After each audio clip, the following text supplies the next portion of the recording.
Saya mengajak kita semua membuka untuk membahas tema kita yaitu stress management. Mengajak kita untuk membaca dari kitab Matius pasal 6, kita buka sama-sama. Matius pasal 6 ayat yang ke-25 dan satu lagi di Amsal pasal 25 ayat yang ke-28. Kita baca bersama-sama ya. Pertama kita baca dari Matius pasal 6 ayat yang ke-25. Sudah dapat semuanya? Oke, 3, 2, 1. Karena itu aku berkata kepadamu, janganlah khawatir akan hidupmu, akan apa yang hendak kamu makan atau minum. Janganlah khawatir pula akan tubuhmu, akan apa yang hendak kamu pakai. Bukankah hidup ini lebih penting daripada makanan, dan tubuh ini lebih penting daripada pakaian? Selanjutnya di Amsal pasal 26 ayat yang ke-28. Amsal pasal 6 ayat yang ke-28. 3, 2, 1. Orang yang tak dapat mengendalikan diri adalah seperti kota yang roboh temboknya. Ya, demikian adalah pembacaan kita di sore hari ini. Nah, ada yang stres karena mungkin gak dapat tiket Coldplay? Dapat ya? Ada yang ikut? Yang dapat tiketnya? Gak dapat ya? Oke, ya semoga gak stres ya yang nggak ikut ya. Ya, jadi hari ini kita coba membahas stress management. Nah, nanti dari sini kita bisa belajar apa aja nih? Siapa aja yang bisa stres? Apakah hanya orang-orang tertentu atau bisa semua orang yang stres? Selanjutnya kita akan bahas apa yang menyebabkan sampai orang bisa stres. Terus kita coba gali akar dari stres itu seperti apa ya? Selanjutnya bagaimana kita manajemen ya dilihat dari sisi Kristen ya. Oke. Nah, yang pertama siapa aja yang stres? Kalau kita lihat semua orang bisa stres. Jadi bukan hanya kita yang mungkin masih mahasiswa, mahasiswi. Semua orang bisa stres. Bukan hanya kita yang udah dewasa, tapi anak-anak pun kalau misalnya dia lagi butuh sesuatu atau dia lagi merasa yang gak enak, pasti dia akan melampiaskan itu dengan cara nangis. Jadi semua orang baik dari yang kecil sampai dengan yang dewasa, pasti akan mengalami yang namanya stres. Baik itu orang tua, baik guru, baik mahasiswa, siapapun dia, pasti akan mengalami yang namanya stres. Nah, selanjutnya, kalau biasanya kita kalau misalnya sebagai mahasiswa pasti yang bikin kita stres itu kan misalnya tugas kuliahnya menumpuk atau udah deadline nih tapi kerjaan belum selesai atau tugas kuliahnya belum selesai. Atau sebagai seorang pekerja kadang tugas di kantor tuh banyak nih. Ini aja belum selesai udah ada kerjaan yang baru nih. Jadi kadang itu yang membuat kita stres. Berikut juga misalnya masalah ekonomi ya. Misalnya lagi ada kebutuhan, orang tua kita sakit. Terus ternyata gaji nggak cukup nih, atau udah pinjam ke sana sini tapi nggak dapat juga. Jadi bikin kita stres. Atau bisa juga mungkin kita yang masih muda, masalah asmara lah. Wah, misalnya diputusin atau putus lah. Pasti kan stres juga tuh. Nah itu hal-hal yang mungkin biasa kita alami lah. Tapi kadang saya lihat bahwa itu sesuatu yang mungkin kelihatannya permukaan ya. Tapi saya mau mengajak kita bagaimana belajar melihat lebih dalam sebenarnya yang bikin stres itu apa sih. Nah saya akan mengajak kita ke sana. Jadi stres itu kadang kalau misalnya dalam skala-skala yang kecil itu kadang bisa memotivasi kita nih.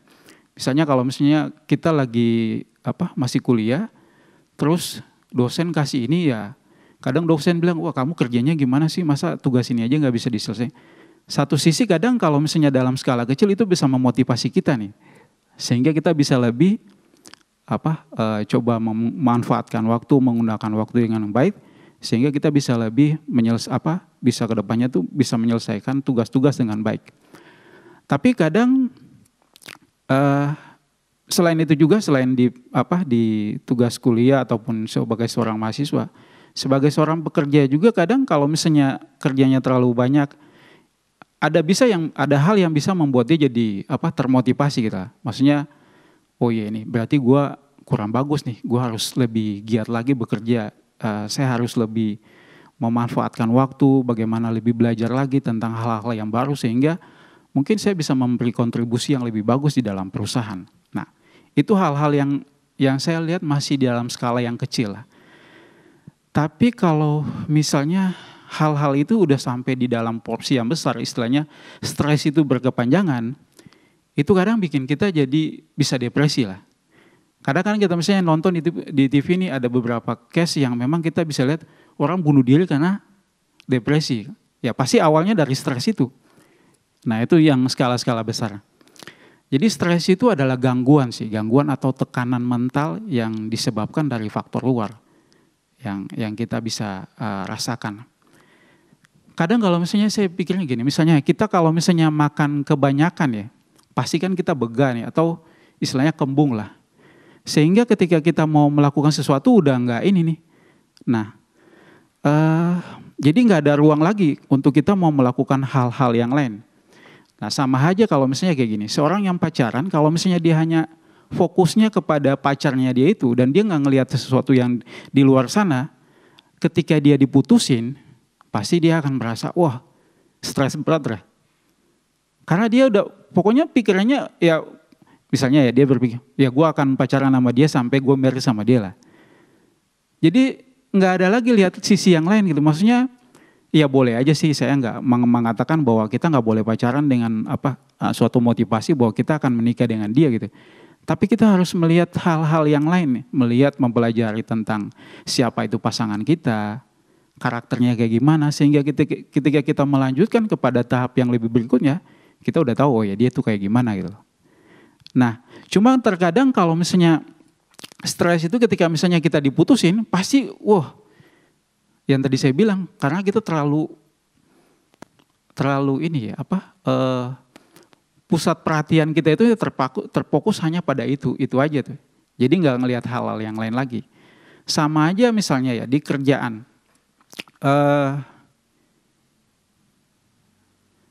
ya misalnya kita misalnya ini saya mau masuk di dalam satu permasalahan atau suatu akar yang lebih dalam. Jadi kalau misalnya di pekerjaan itu misalnya ya, saya jujur aja saya ini hanya lulusan SMA, tapi saya belajar untuk bagaimana bisa mengembangkan diri, bagaimana bisa belajar untuk memahami sesuatu yang baru, sehingga dikasih kepercayaan yang memang kalau mau dilihat, waduh, nggak mungkin tuh. Nah itu satu hal yang memang itu bisa memotivasi gitu loh. Jadi tadi itu kalau misalnya kita dituntut tapi kita misalnya nggak mau belajar, nah itu jadi satu stres juga buat kita gitu. Nah selanjutnya saya mau mengatakan bahwa misalnya stres ya. Kalau misalnya kita pacaran nih, misalnya ya kita mau pacaran, terus kadang itu bisa jadi stres ketika misalnya standar kita itu terlalu tinggi. Jadi tinggi dalam artian gini, kita yang misalnya yang secara ekonomi misalnya anggaplah di level middle ke bawah lah. Tapi seringkali kita memikirkan, wah saya mau pacaran nih sama yang level menengah ke atas nih. Padahal kita nih masih kelas amatiran lah. Tapi kita maunya yang kelas selebriti. Jadi seakan-akan kita memaksakan kita mau nih.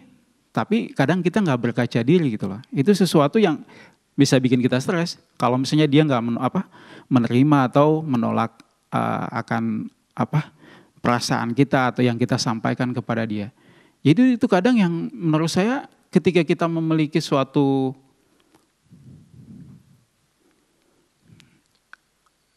Lin bisa di next, Lina bisa next step. Ya, tuntutan kita tuh terlalu tinggi. Jadi yang tadi saya bilang, kita nih hanya bisa di sini tapi maunya yang dapatnya yang kayak gini nih. Nah itu bukan hanya di dalam sekedar untuk pacaran, tapi kadang pekerjaan pun sama. Saya melihat gini, ada orang yang berpikir kalau misalnya gue kerja nih dalam 1 tahun, gue harus dapat level manager nih. Tahun kedua saya harus di GM nih, tahun ketiga, tahun keempat minimal dapat direktur lah. Jadi terkadang standar kitanya terlalu tinggi. Padahal pendidikan ya mungkin pas-pasan cuma SMA. Saya nggak mengatakan bahwa kita nggak boleh punya motivasi yang lebih tinggi ya untuk maju. Tapi kadang sesuatu yang terlalu menjadi tuntutan kita, kalau terlalu tinggi, itu akan berimbas kepada kita gitu. Kitanya yang jadi stres, karena tuntutan kita terlalu tinggi. Padahal level kitanya hanya bisa di sampai mana, menengah gitu loh. Nah itu yang kadang bisa jadi sesuatu yang stres itu bisa berkepanjangan atau berlarut-larut. Nah kadang di dalam kehidupan kita yang istilahnya apalagi tinggal di kota besar ya, gaya hidup pun bisa jadi sesuatu yang membuat kita stres gitu loh. Misalnya seorang karyawan yang dengan istilahnya kita anggaplah kerja di Jakarta dengan UMR Jakarta, tapi kalau mau makan, makannya di restoran. Kalau mau nongkrongnya di Starbucks. Levelnya ketinggian, padahal gaji cuma UMR gitu. Jadi kadang standar yang kita itu yang akhirnya apa? Belum juga akhir bulan udah habis gitu loh, tabungan misalnya ataupun gaji 1 bulan itu dalam setengah bulan lah udah selesai, udah habis. Karena kita terlalu tinggi standarnya, tuntutan itu terlalu tinggi. Nah itu yang bikin kita stres. Nah contoh-contoh yang tadi saya sampaikan di atas, stres karena cinta misalnya ditolak, karena kita terlalu mau main di level atas padahal kita hanya di level menengah atau yang ke bawah. Terus ekspektasi kita di pekerjaan itu mungkin terlalu tinggi. Terus standar hidup kita juga ketinggian. Yang tadi saya bilang ya gaji cuma segini, tapi maunya makan di restoran, nongkrongnya di Starbucks atau di coffee shop yang lain lah. Itu yang kadang membuat kita jadi stres gitu loh. Nah, ini yang menjadi satu hal yang menurut saya ini adalah akar daripada stres itu. Jadi bukan hanya sekedar stres itu karena pekerjaan banyak, itu menurut saya itu hal yang biasa. Tapi ketika kita belajar menyadari bahwa oh iya, sebenarnya sih yang bikin stres itu tuh ini nih akarnya yang kayak gini. Nah ini menurut saya. Nah problem yang selanjutnya itu adalah tidak tulus. Jadi kadang gini, kalau misalnya kita di kantor ya, atau mungkin saya coba sampaikan itu contoh lah, misalnya di kantor. Kita misalnya memberikan sesuatu hadiah kepada teman kita nih, tapi dengan iming-iming, dengan agenda yang terselubung gitu loh. Dan ketika misalnya agenda kita itu misalnya wah kita pingin kita dikatakan oh ya kita orang baik nih, kita orang Kristen yang baik hati. Tapi ketika kita nggak mendapatkan itu, kita langsung berpikir wah kok dia kayak gitu sih, jadi stres kan. Nah sama aja misalnya di kampus kita misalnya memberikan bantuan, teman kita misalnya nggak memahami terkait dengan SKS ini nih, terus kita bantu dia. Terus kita berharap dia akan bantu kita juga. Dan ketika itu nggak dilakukan sama dia, kita jadi stres gitu, jadi marah dan sebagainya. Nah itu adalah hal-hal yang saya lihat itu menjadi satu hal yang mendasar yang membuat kita menjadi stres. Nah selanjutnya saya mengatakan bahwa orang yang stres itu tidak berpikir lurus. Jadi kadang dia mengambil keputusan itu yang istilahnya nggak mikir panjang lah. Sekilas langsung mutusin padahal belum tentu itu benar gitu loh. Nah itu yang kadang membuat kita jadi stres. Nah lalu bagaimana sebagai pemuda Kristen, saya langsung masuk bagaimana pemuda Kristen kita bisa memiliki manajemen stres yang baik. Nah pertama kita bagaimana mau mengelola stres kita nih.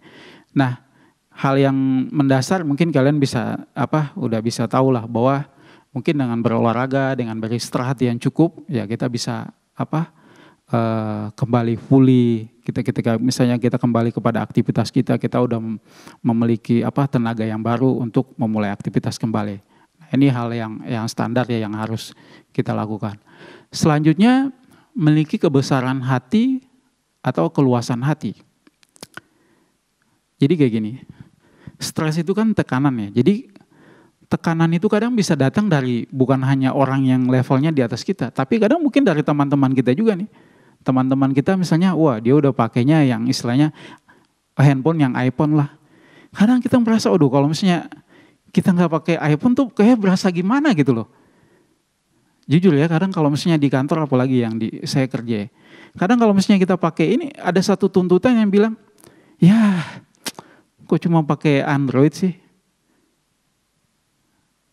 Gitu loh. Jadi seakan-akan tuntutan sosial itu mengharuskan kita untuk menyesuaikan kondisi di lapangan gitu.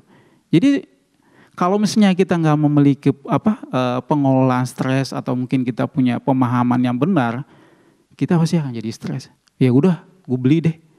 Akhirnya kan kita terbawa. Kita terbawa dengan arus atau kita terbawa dengan perkembangan zaman. Ya nggak salah sih kalau misalnya kita mau beli, beli aja. Tapi buat saya pribadi kadang saya melihat skala prioritas gitu. Maksudnya enggak sih, kalau secara penggunaan Android udah cukup.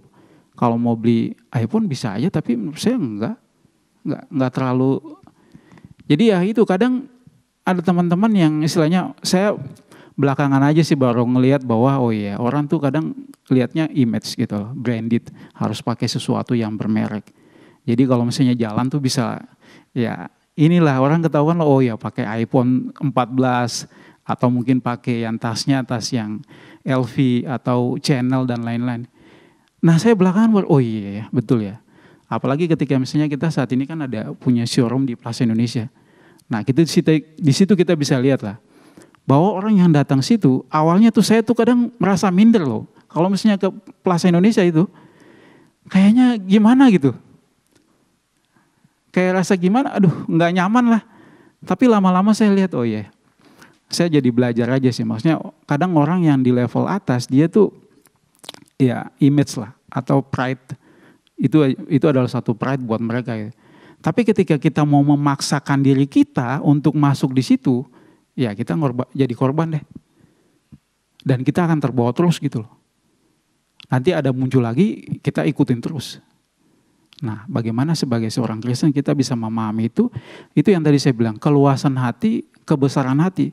Ketika teman kita mengatakan, ya kamu cuma kayak gitu, mungkin bisa aja dia tinggalin kita nih gara-gara kita gak mau mengikuti tren atau dan sebagainya gitu. Dia mungkin akan tinggalin kita. Nah makanya kita harus punya keluasan hati, kebesaran hati. Apapun yang dia ngomongin tentang kita, mungkin karena kita nggak bisa menyesuaikan itu, artinya dia ninggalin kita, dia nggak mau berteman lagi sama kita, ya nggak apa-apa. Tapi kita punya keluasan hati, oh iya, nggak apa-apa kok. Saya nggak mau mengikuti gaya hidup, misalnya harus pakai gaya-gayaan yang ngikutin tren dan sebagainya. Ya saya nggak mau kayak gitu. Jadi istilahnya kita tuh jadinya sendiri. Tapi ketika kita memiliki keluasan hati, itu nggak akan mempengaruhi kita. Nah, selanjutnya prioritas.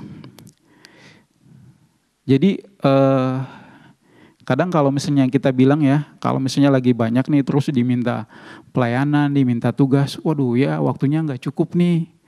Padahal kalau mau dibilang kan waktu kita semua sama ya, 24 jam kan. Waktu saya, waktu Teni, waktu Citra, Esther dan semuanya teman-teman, semuanya sama. Nggak ada yang dapat waktu 25 jam kan. Nggak ada, semua sama gitu. Nah itu yang kadang kita harus memprioritaskan, misalnya tugas untuk kuliah. Bagaimana kita memanfaatkan waktu dengan baik untuk kita bisa skip dulu untuk hal-hal yang memang ya kayaknya belum dulu deh. Kita fokus dulu di kuliah, kita fokus dulu untuk ngerjakan pekerjaan-pekerjaan yang secara ini, oh ya ini prioritas nih. Nah ketika kita udah selesai itu ya kita bisa melakukan hal-hal yang lain. Tapi bagaimana kita mengatur, memprioritaskan hal-hal yang lebih utama sehingga kita dapat manajemenkan waktu dengan baik sehingga kita tidak stres ketika ada hal-hal yang bisa menimbulkan kita stres gitu loh. Nah, selanjutnya hikmat. Jadi kadang kalau misalnya di kota besar ya, itu kadang kita kalau misalnya mau milih sesuatu aja nih, memilih pacar misalnya nih, kadang kalau misalnya di Alkitab tuh kadang-kadang nggak ngomong nih, kamu harus pilih pacar tuh yang usianya segini, harus kayak gini. Nggak ada loh di Alkitab loh. Nggak ada. Nah makanya kita perlu hikmat. Jadi kadang gini, kita tuh kadang mungkin diperhadapkan misalnya ya, udah selesai nih misalnya S1, terus mau masuk S2. Pasti pikiran lagi, oh ya gue mau S2 atau mau merit dulu ya. Coba kamu cari di dalam Alkitab, ada nggak? Kamu nggak bisa nemukan nggak? Oh ya di Alkitab tuh langsung nulis, oh ya kamu harus kuliah dulu deh, ambil S2 dulu. Nggak ada. Jadi kita perlu hikmat, kebijaksanaan itu. Kalau kita nggak punya itu, udah kita akan ngambil suatu keputusan yang mungkin Bisa aja kita akan salah ngambil keputusan, tapi bisa juga kita benar ngambil keputusan. Makanya kita perlu hikmat. Ya hikmatnya itu dapat dari mana? Bisa aja dari Tuhan dengan belajar Alkitab, tapi bisa juga dari teman-teman kita. Makanya kadang kalau misalnya kita berteman itu jangan hanya sekedar ngumpul sama teman, tapi saya mau kita belajar untuk bersosialisasi misalnya ketika kita ada dalam satu komunitas. Kita bisa ngobrol dengan orang-orang yang, oh ya, dia ini misalnya di dunia sekuler ya, dia lumayan pintar di sini. Kita bisa ngobrol dengan dia, ngomong sesuatu yang hal-hal yang sekuler. Ketika kita tahu bahwa dia di bidang ini dan kita ngomong sesuatu yang oh ya kena nih, dia akan jelaskan tuh. Nah saya biasa kalau misalnya ketemu sama customer, saya tuh berusaha untuk mencari apa yang menjadi hobinya customer itu. Sehingga ketika saya ngomong sesuatu kepada dia dan dia, wah hobinya dia nih, itu dia ngomong terus tuh. Dia nyerocos terus tuh. Saya tinggal dengar aja. Tapi itu adalah salah satu cara untuk mendekatkan atau istilahnya relasi yang baik dengan customer. Jadi saya nggak hanya sekedar nyari customer untuk jualan, tapi saya nyari customer untuk membangun relasi juga. Karena saya bilang buat tim-tim saya, teman-teman saya, tim saya, ketika kalian punya relasi yang bagus dengan customer, kamu pindah kemanapun, dia akan nyari kamu. Bukan hanya di tempat sekarang kamu kerja, karena relasi, dia pasti akan nyari kamu. Karena hubungannya itu. Nah itu yang saya pelajari, yang saya jadi saya bilang hikmat itu dari Tuhan tuh sangat kita harus cari. Jadi dari orang-orang yang pintar, teman-teman kita di gereja, di komunitas, dan juga dari Tuhan. Dari Tuhan yaitu dengan baca Alkitab. Tapi sekedar baca Alkitab kita nggak akan mampu untuk memahami sesuatu yang lebih kompleks, nggak bisa. Kita perlu belajar baca buku, dengar khotbah-khotbah yang memang bisa membangun kita. Saya tuh kalau misalnya ke kantor tiap hari kan bawa kendaraan. Di mobil tuh saya dengar khotbah, kadang ya istilahnya bukan hanya dengar khotbah ya, tapi dengar sesuatu tuh di YouTube yang podcast yang membangun lah. Dapat pemahaman baru, pengetahuan baru tentang ini. Jadi dengar semua, mau lihat aja dengar aja gitu loh. Supaya dapat apa? Oh iya, kayak gini ya. Jadi kita punya pemahaman tuh jadi kaya gitu loh, jadi luas. Nggak hanya sekedar tahu tentang teologi, tapi kita bisa tahu tentang dunia luar gitu. Sehingga ketika misalnya kita ketemu sama orang ngomong sesuatu yang baru, kita bisa nyambung loh. Kita bisa nyambung. Misalnya ngomong tentang saham, kita bisa ngomong tentang saham. Ngomong tentang fintech, kita bisa ngomong tentang fintech. Bitcoin, kita bisa ngomong tentang Bitcoin. Karena apa?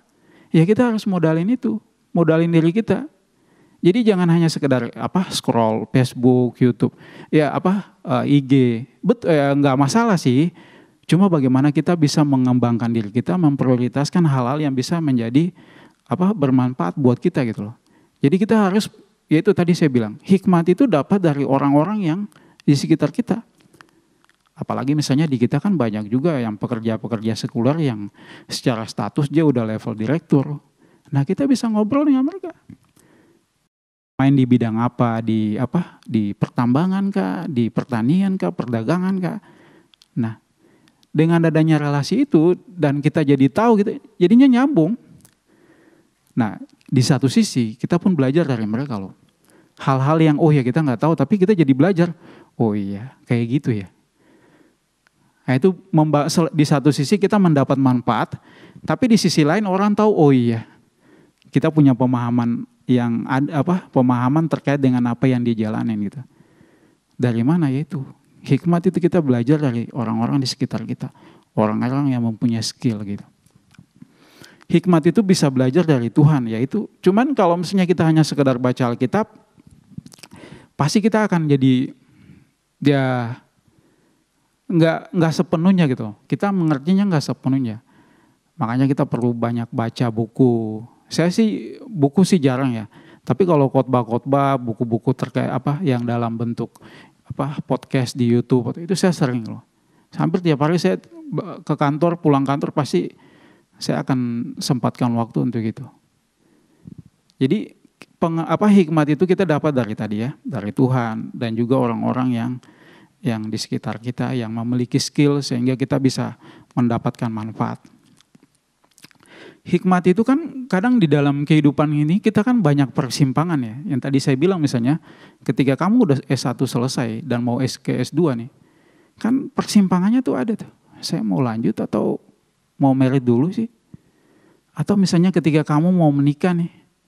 Terus ada persimpangan, wah ada masalah nih. Mau lanjut atau mau break dulu ya. Jadi stres kan. Wih, mikir gitu loh. Kita mau lanjut gak nih? Kalau misalnya lanjut, gimana ya? Kalau misalnya enggak, dampaknya gimana ya? Nah itu kita butuh hikmat. Karena itu tadi saya bilang bahwa di dalam Alkitab itu hanya buku istilahnya buku aturan itu nggak bisa menyelesaikan permasalahan kita yang kompleks gitu loh. Tadi saya bilang hal-hal yang kayak gitu nggak ada di dalam Alkitab. Kita hanya bisa tahu ketika misalnya kita punya relasi yang baik dengan Tuhan. Kita hanya bisa tahu ketika kita mendapatkan pencerahan dari orang-orang yang kita temuin. Yang mereka menyampaikan pergumulan mereka. Tentu bahwa pergumulan mereka udah pasti gak sama dengan pergumulan kita. Tapi setidaknya kita dapat gambaran, oh ya kayak gini ya. Nah itu bisa menjadi sesuatu dasar untuk kita ngambil keputusan, oh ya gue kesini nih, gue lanjut di S2. Gue merit deh. Nah itu yang kita bisa, ketika kita memiliki hikmat, kita akan bijaksana untuk menentukan sesuatu, kita akan bijaksana untuk memutuskan sesuatu. Jadi relasi dengan Tuhan itu sangat penting. Tiap pagi ya saya kadang kalau kita kan punya kelompok ini ya kakak ya belajar dari buku yang pertama itu, ya tiap hari sih harus ini ya, maksudnya saat teduh. Kadang suka inilah ketika misalnya pulang udah larut malam ya capek bangun pagi harus kerja lagi ya kadang kelewat. Tapi terus belajar untuk berusaha untuk menempatkan waktu untuk tetap saat teduh pagi. Kadang saya kalau misalnya saat teduh itu saya berusaha untuk minimal 1 jam. 1 jam, tapi kadang 30 menit. Karena kalau misalnya orang bilang 5 menit bersama Tuhan, ya 5 menit mana bisa. Kita ngabisin waktu di kantor tuh misalnya ya dari pagi misalnya ya jam 9 sampai jangan jam 5 lah. Berarti berapa ya? 8 jam kan? Ya sekarang waktu kita bersama Tuhan cuma kasih 5 menit. Berarti pemahaman kita itu semua diisi oleh hal-hal di luar.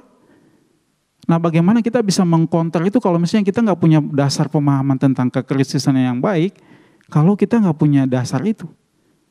Jadi akhirnya semua yang dari luar tuh masuk aja tuh ke pikiran kita kayak. Kita gak punya counter nih, oh ya enggak loh Kristen ngomongnya kayak gini. Gak ada. Atau mungkin hanya sekedar hari Sabtu, Minggu atau Sabtu kita dapat ikut ibadah IF seperti ini, terus ibadah Minggu. Tapi menurut saya nggak cukup. Itu nggak akan membuat kita jadi berhikmat dan bijaksana. Makanya perlu untuk memiliki relasi yang baik dengan Tuhan, sehingga kita bisa mampu untuk melewati mengambil keputusan kepada hal-hal yang lebih kompleks. Karena dalam kehidupan kita banyak hal yang kompleks yang nggak bisa kita dengan Alkitab bilang langsung kayak gini, nggak ada. Itu perlu hikmat, perlu bijaksana dari kita. Oke, selanjutnya pengendalian diri. Nah, pengendalian diri ini adalah suatu kemampuan untuk mengenali dan memilih hal-hal yang lebih penting, yang lebih bermakna, dan bukan hal-hal yang lebih mendesak. Pernah nggak waktu kita stres kadang kita lari ke makanan gitu loh. Jadi istilahnya maunya makan, padahal lagi stres nih, larinya ke makan. Padahal kita tahu bahwa makan kayak gini nih ngerusak kesehatan saya nih. Tapi kita lari ke situ. Pernah nggak kalau misalnya kita lagi stres terus kita ngomong sesuatu yang nggak enak, akhirnya nyakitin teman kita, akhirnya relasi kita dengan teman kita jadi nggak bagus gitu. Karena stres. Itu yang kadang kita nggak bisa ngendalin. Makanya perlu pengendalian diri. Salah satu penulis buku dia namanya Neil Plattinger. Orang yang kecanduan atau orang kecanduan itu dimulai dari dia menggunakan sesuatu untuk menghilangkan stres atau untuk mengisi sesuatu kebutuhan, sesuatu yang mendesak. Lalu dia menggunakan candu untuk atau sesuatu yang tadi kayak tadi misalnya bilang ya, lagi stres dia nyari makan nih, padahal itu bukan sesuatu solusi yang bagus untuk menyelesaikan stresnya dia. Itu jadi candu lagi. Jadi ketika dia menggunakan candu itu sendiri juga mendatangkan stres. Misalnya tadi ya, udah makannya kebanyakan terus jadinya sakit, terus berat badan mungkin naik. Jadi timbul masalah baru. Bukannya tadi stres terus makan menyelesaikan masalah, enggak, jadinya candu lagi. Akhirnya harus kebiasaan makan banyak, akhirnya berat badan jadi naik dan jadi datang penyakit lagi. Jadi makanya stres itu kadang kalau misalnya kita nggak tepat, nggak memiliki bijaksana, itu bukan malah menyelesaikan tapi mendatangkan permasalahan yang baru, stres yang baru gitu. Jadi stres diselesaikan dengan stres, muncul stres yang baru, muncul lagi stres lagi. Lama-lama jadi depresi, lama-lama jadi bunuh diri. Kita bisa lihat kan di dalam berita-berita online, ada orang yang bunuh diri karena stres tadi. Awalnya itu di stres yang biasa, tapi ketika dia nggak bisa mengendalikan itu, akhirnya berujung ke bunuh diri. Saya ambil contoh seorang ayah bisa bekerja keras untuk cari uang nih. Dan dia merasa untuk cari uang sedemikian getol sampai bisa melupakan relasi dengan keluarganya. Dia bisa mengorbankan banyak hal-hal yang lebih bermanfaat, lebih meaningful. Karena stres dengan kebutuhan-kebutuhan di keluarganya. Dan itu memberikan rasa aman karena ada rasa signifikansi yang dengan ada uang yang ada itu, merasa ya istilahnya ada kebanggaan. Tapi sesungguhnya enggak. Jadi ketika misalnya kita enggak menemukan suatu cara yang tepat, hikmat dari Tuhan untuk menyelesaikan stres yang kita alami, kita akan memunculkan stres baru lagi. Nah itu yang kadang perlu kita belajari bagaimana kita punya pengendalian diri yang benar sehingga kita bisa melewati setiap stres yang bisa aja akan muncul tiap hari. Orang kita misalnya berangkat ke kantor, saya misalnya, pagi kalau macet, perjalanan kadang 1,5 jam, 2 jam loh. Kalau misalnya kita nggak biasa, pasti orang akan jadi stres gitu. Tapi ketika kita menikmatin itu, ya udah ini udah bagianku gitu loh. Nah, kita akan melewati itu dengan sukacita. Jadi banyak orang Kristen pikir bahwa problemnya mereka itu bisa diselesaikan dengan hal-hal yang sederhana, misalnya berolahraga, beristirahat, makan. Itu sesuatu yang hanya bersifat di permukaan. Tapi yang saya mau ajarkan dan saya belajar juga dari persiapan ini, dari tema kita hari ini, bagaimana kita belajar untuk memiliki hikmat, memiliki pengendalian diri, sehingga kita bisa melewati akan kehidupan yang boleh Tuhan anugerahkan. Jadi pengendalian diri itu bukan merupakan hasil dari kita berusaha untuk mengontrol diri.